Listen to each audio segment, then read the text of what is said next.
फर्क क्या होता है कामयाब लोगों में और नाकाम लोगों में?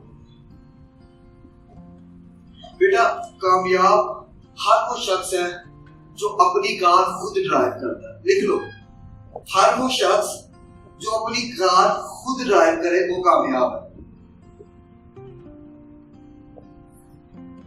हर वो शख्स जो अपनी साइकिल खुद चलाए वो कामयाब है।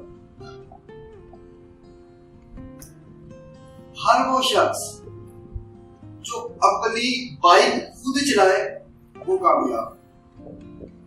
हर वो शख्स जो खुद पैदल चल रहा है वो शख्स कामयाब है। सर ये क्या बात है, समझ नहीं। बेटा फर्ज करो आप एक गाड़ी चला रहे हो, आप एक कार चलाते हो, कार पे आप बैठे हो स्टीयरिंग पे।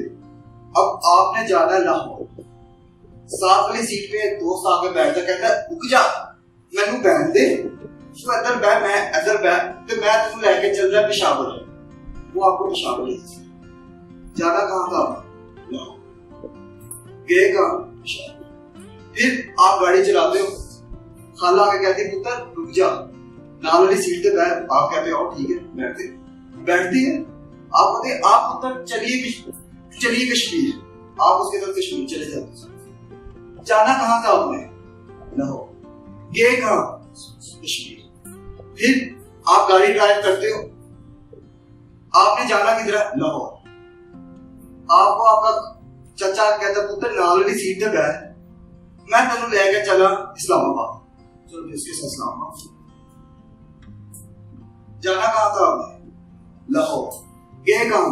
इस्लामाबाद। कामयाबी हर उस शख्स को मिलती है जो अपनी कार खुद चलाता है। अब इसको आपकी बिजनेस जिंदगी के साथ जोड़ो।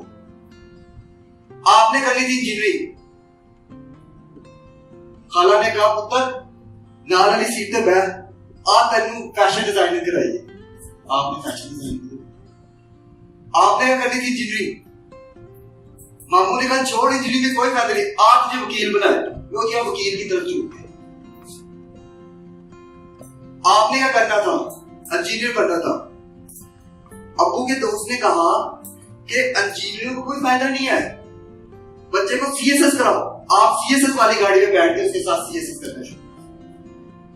पता क्या चला, जब मंजिल पे पहुंचे तो पता चला ये तो मंजिल ही नहीं थी, ये तो मेरा काम ही नहीं था, ये तो मैं चाहता ही नहीं था। फिर सारा सफर से तो हर वो शख्स जो अपनी कार अपनी जिंदगी खुद चलाता है वही शख्स कामयाब है। आपको खुद को पता होना चाहिए कि आपका मकसद क्या है, आप जिंदगी में आए हो क्यों आए हो।